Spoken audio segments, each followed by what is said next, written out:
On January 27, 2025, Ismael, known as El Güero, made one of the worst decisions of his life. At around 4 in the afternoon, he entered the home of a 69-year-old woman named María Candelaria, waving a machete in his hand. Unaware of what was coming, the elderly woman was sitting in her backyard resting. At that moment, this young man entered the house through the backyard and came face to face with the woman. The poor victim couldn't do anything when Güero unleashed a barrage of machete attacks on her, mostly to the head, leaving her badly injured. Can you imagine the brutality of that attack?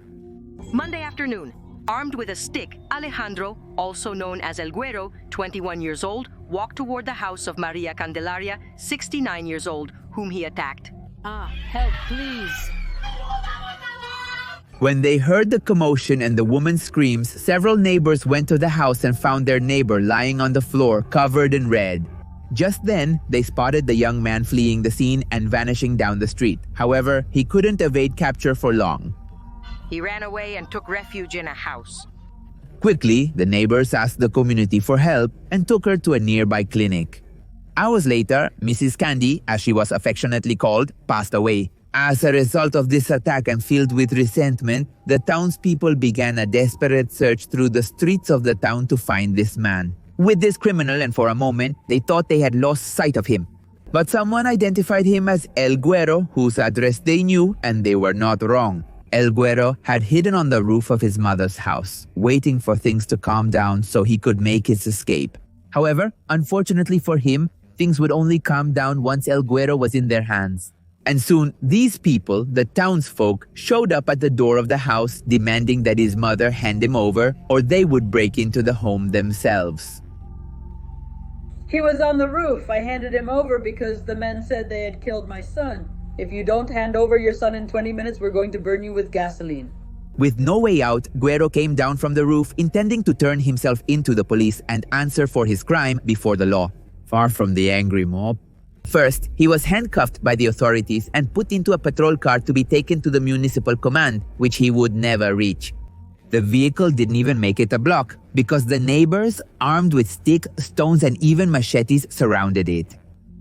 Some were recording the lynching with their phones without intervening to stop it.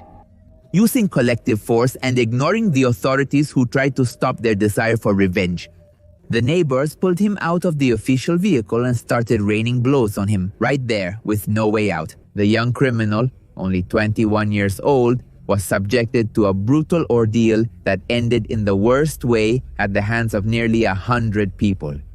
Imagine the suffering. Although police support units arrived at the scene, they were outnumbered. The townspeople intercepted the patrol and took the detainee from the police officers.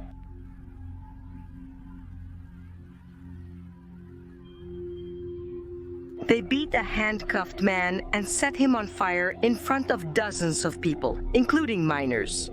Right before their eyes, El Güero was attacked with stones, kicks, and sticks and had no way to defend himself because his hands were handcuffed behind his back. But that wasn't the worst part. Brace yourself because the young criminal was doused with gasoline and set on fire while still alive. In just a few seconds, his screams of pain were silenced forever. And satisfied, after achieving their objective, the group rapidly scattered, leaving his body utterly unidentifiable. This event, driven by hatred and the desire for revenge, the exhaustion of a people, is not the only one in this country. There have been many like this, so today we'll talk about the most recent ones that have marked Mexico. They lynched an alleged member of the Jalisco New Generation cartel along with 3 other people. They stole more than 100,000 pesos from a family in the Rancho Colorado community. On April 26, 2025, another vigilante attack occurred, this time in Jiquipilco state of Mexico, when 4 alleged members of the Jalisco New Generation cartel threatened a family with firearms and took 110,000 peso cell phones and identification from them. And when the neighbors heard the victims' cries for help in the middle of the night, they began to approach the scene. Within minutes, there were 300 enraged residents surrounding the house when they saw so many people. The criminals tried to escape in a white Volkswagen Gold with taxi markings. However, They couldn't get very far as they were blocked by a pickup truck, which they crashed the taxi into. When they realized they were cornered, the three men and the woman fired their guns, injuring Ricardo N. and Juan Sebastian N., who were neighbors of the victims. And while the community was scattering because of the gunshots, they took the opportunity to run through the streets of the town. They tried to escape in a taxi, but the taxi was set on fire, and the other two accomplices did manage to get away. Those who couldn't escape were Jennifer Karina N. and some other men. The officers who arrived at the scene tried to formalize the arrest of the accused. However, just like in the previous case with El Güero, the people did not allow it. In moments, the neighbors began to beat them, causing the man's death. One of the alleged perpetrators was detained and beaten. Desperate due to the situation spiraling out of control, the officers requested support from different agencies, and thanks to this, they managed to rescue Karina N., who was taken to a hospital. The ambulance also transported the injured neighbors, but due to the severity of the injuries, Ricardo N. unfortunately lost his life, while Juan Sebastian N. remains in the hospital in serious condition. So far, nothing is known about the whereabouts of the two men who managed to escape and who are accused of the neighbor's death. In addition, Jennifer Karina, who was accompanying the three individuals, alleged members of the four-letter organized crime group, is expected to give her statement. We categorically deny the claims that point to a lack of decision and action by this government to address this incident. Investigative police officers are reviewing security cameras and questioning neighbors to identify and arrest the alleged murderers. The prosecutor's office stated that no one is above the law or can take justice into their own hands. However, the same insecurity and incompetence of the authorities, who are useless, have provoked collective anger in the following case. At 4 p.m, Margarita Ortega, Camila's mother, went to the house of Ana Rosa, her neighbor, to pick up her daughter. The woman told her that she never arrived. The authorities learned that little Camila Gómez, 8 years old, had been deprived of her freedom thanks to a call from the girl's family. At 6:40 in the evening on March 27th, her story appears quite different from the last, but the conclusion would prove to be very alike. Afterwards, she started receiving calls in which they demanded 250,000 pesos for her daughter's freedom. The girl's mother had received anonymous calls asking for money to release her.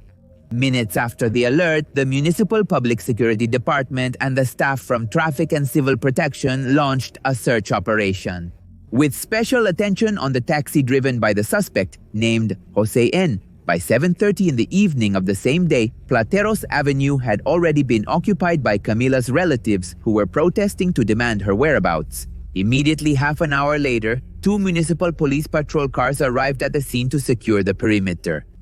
The image reveals that Camila did enter her neighbor's house. Another video shows Ana Rosa leaving with a man identified as Jose, who is carrying a black bag. An hour later, Jose N. was arrested and revealed the location where Camila's body was. They open the trunk of a taxi, put the bundle inside, and then leave. Camila's relatives visit the public prosecutor's office in Taxco, but are redirected to the anti-kidnapping prosecutor's office in Iguala. The tragic news spread like wildfire throughout the community, along with a video from security cameras of the moment when allegedly a woman and a man put a black bag into the trunk of a car where the minor would be found dead. The lynching of Ana Rosa Diaz Aguilar in Taxco, it was confirmed that the minor died from intentional asphyxiation by a third party. Moments later, the mayor warned that the number of protesters was increasing in the streets, so he urgently requested support from state authorities. But there was no response, and it would already be too late to prevent what was about to happen.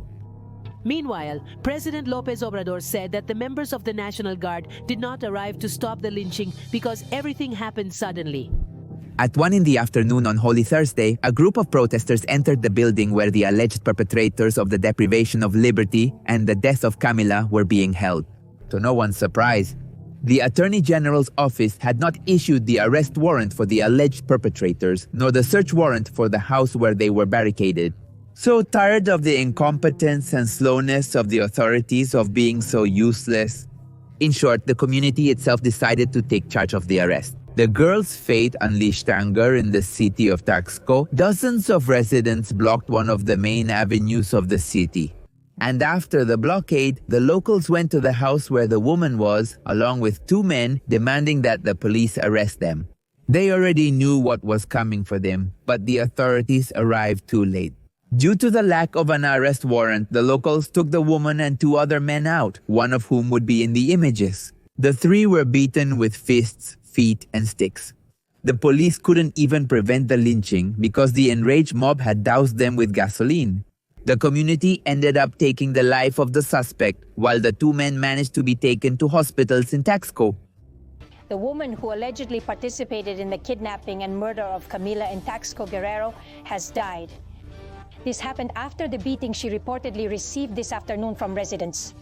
In response to this act of vigilante justice, the mayor of Taxco accused the state attorney general's office of multiple omissions in the case. In his own words, it was the lack of response from this authority that led the residents of the municipality to take the apparent suspects out of their house and take justice into their own hands. And also in the heat of the protest, the anger, the pain over the loss of Camila, and the lack of response from the authorities, the protesters decided to take on the authorities' responsibilities themselves. And that's how, in summary, the first 3 cases were lynchings of criminals who exhausted the patience of the residents. And here's the million-dollar question. What happens when lynchings reach a point of no return, where those who were lynched hadn't committed any crime, or it wasn't clear what they had done? Well, with this, let's move on to the lynching of a foreigner.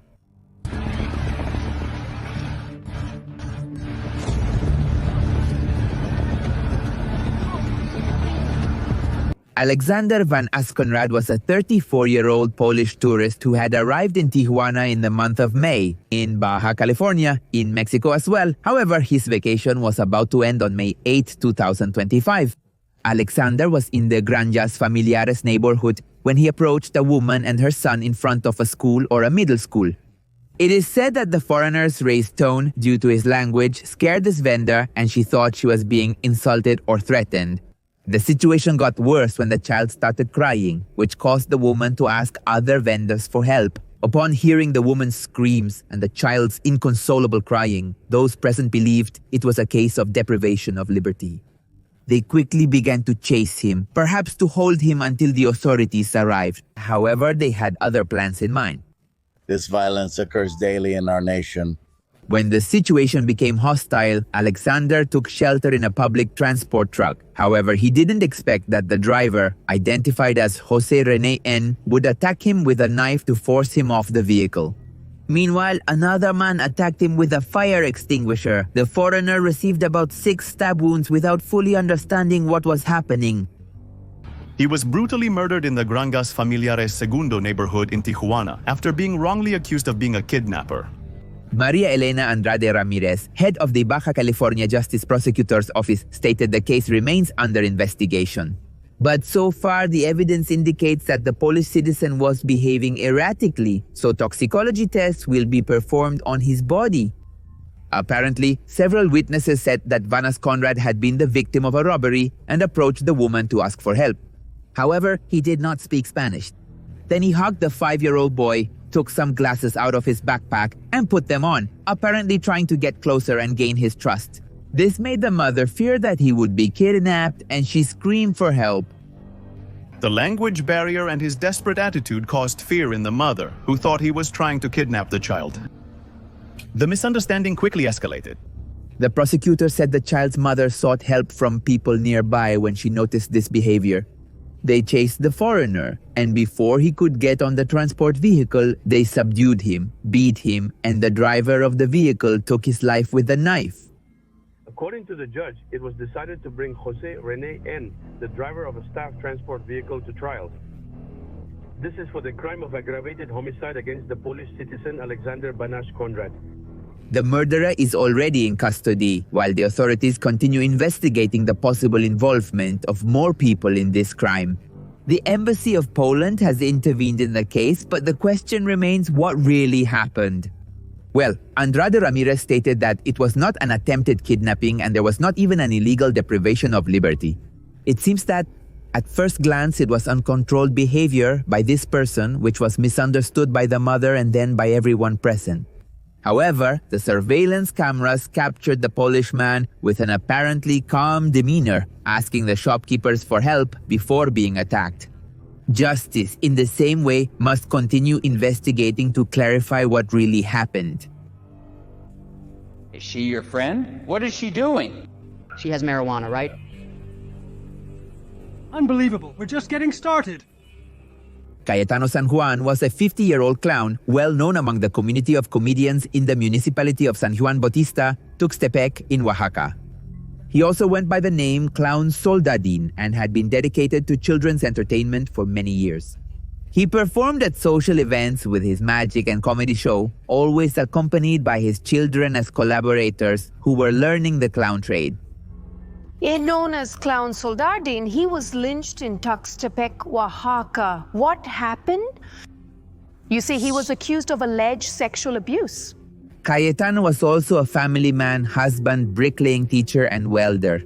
The case of the lynching of Soldadin shocked all of Mexico, and the story began when he was accused, without evidence, of intimate abuse against a woman while he was apparently under the influence of alcohol.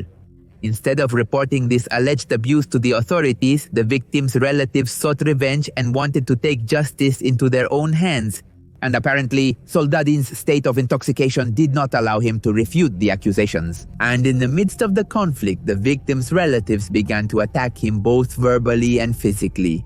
He received countless blows all over his body. The most visible signs of anger were left on his face with multiple bruises. At one point during the lynching, some people also poured alcohol on the alleged aggressor, intending to set him on fire. Finally, death came unexpectedly to Soldadin.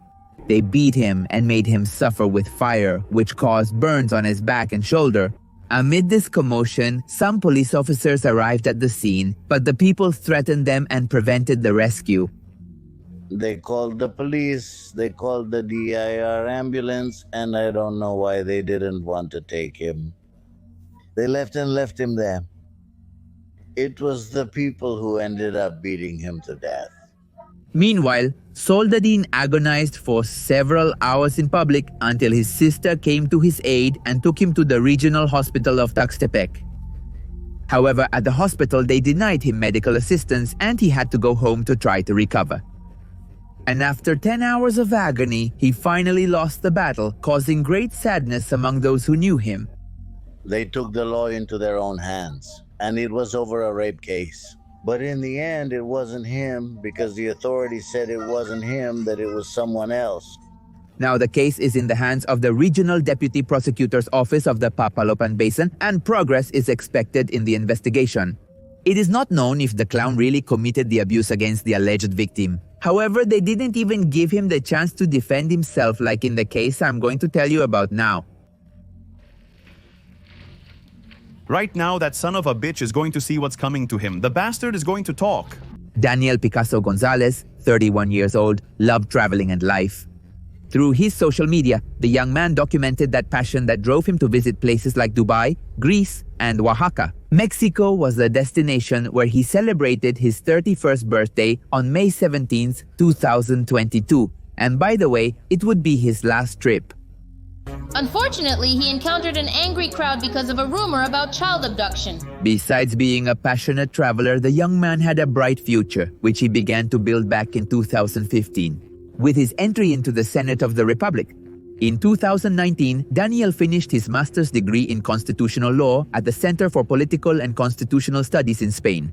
On his social media, the young lawyer shared some photos of the various activities he participated in at the Chamber of Deputies, where he worked as an advisor until 2022. During his time there, the young man joined the team of the Justice Commission. Daniel had a dream to defend the most vulnerable, the victims of injustice. However, no one would look out for him in the same way. Why are you running? Why are you running? In the recordings, you can see the young man beaten and tied up, and when he is taken to the local sports field where they set him on fire. In June of 2022, fear and misinformation caused the residents of Papatlasolco, Huachinango, in Puebla to wrongly judge Daniel Picasso, who supposedly resembles some child kidnappers from the area. That fateful day, like so many other times, Daniel left his home in Mexico City to visit the house he inherited from his grandfather. In a small town in the state of Puebla, the property was in the town of Las Colonias de Hidalgo, about 3 hours from the Mexican capital, a place where he liked to spend his free days. That's what he did on June 9th, not knowing it would be his last trip. He informed his parents, Ricardo Picasso and Angelica Gonzalez, of his safe arrival. Sadly, the next news they received about their son was that something terrible had happened to him. Because that same night, about 200 residents of the town detained him just like that, without warning. They beat him and lynched him until he stopped breathing. It all started when the people became alarmed by the warning that 2 child kidnappers were lurking in the area. The rumor spread 2 days earlier through the WhatsApp and Facebook groups, saying that outsiders were kidnapping children to traffic their organs. There were even images with logos of institutions that no longer exist, like the Procuraduría General de la República, for example, which is now the Attorney General's office. Those photos supposedly indicated that there was a search for criminals. However, that years-old information had already spread not only in that city, but nationwide. So, in this context, on that Friday night around 9 o'clock, a local resident saw a pickup truck with license plates from another state, and he alerted the community through WhatsApp that there were strange people around and that they were probably the ones who had been talked about for the past 2 days. The young man was accused of being a suspected kidnapper of little children, despite a lack of verified evidence. Then 40 members of the municipal police arrived in 10 vehicles. They didn't allow the vehicles to leave. The town was blocked with barricades made of vehicles preventing traffic. At first, about 30 residents gathered while the police received an alert call about what was brewing in the streets. And they immediately came to provide assistance, but then more than 200 people arrived. There were 6 officers for 200 residents blinded by rage. Unable to prevent what was about to happen, the young man who was unjustly accused was beaten, then tied up, and later forcibly taken through the streets of this town. One person among 200 tried to help him, finding out his identity and origin. Daniel pleaded instead for his life for help. In agony, he asked the man to take his wallet from his pants and verify his identity. The man complied and found his chamber of deputies' identification. However, even though he wanted to help the boy and save him from his cruel fate, the townspeople didn't allow it. The police supposedly wanted to go in, but not the guys. Those who were there in front, supposedly with them, they didn't let them get close. His body was found charred after they allegedly doused him with gasoline and set him on fire while he was still alive. A totally barbaric, abhorrent act where prejudice, especially ignorance and rumors, led to this tragic end. But what's happening in Mexico that makes people take this perverse decision to take justice into their own hands? In Mexico, numerous lynchings of alleged criminals by citizens occur every year. These cases expose an overwhelmed state and a population fed up, sick, and tired of the violence, which is becoming more and more frequent. In just the last 6 years, nearly 1,800 attempted lynchings have been recorded throughout the country. This is the reality in many parts of Mexico. People who are attacked by a crowd that accuses them of a crime, with or without evidence. This number is obviously troubling, but it shows the frustration caused by the lack of justice that prevails nationwide. Data from the organization Mexico Evalúa indicates that in 2022, the impunity rate reached 96.3%. Due to the lack of punishment for criminals, and with many people not even being investigated, this is more than clear. And sometimes with no evidence at all against the suspect, they have resorted to their own means to carry out so-called justice in a country that doesn't seem to have it. Taking justice into one's own hands shows how the ineffectiveness of the justice system can lead society to become corrupted. The only solution is to reduce the level of impunity so that citizens can trust those who are supposed to protect them again.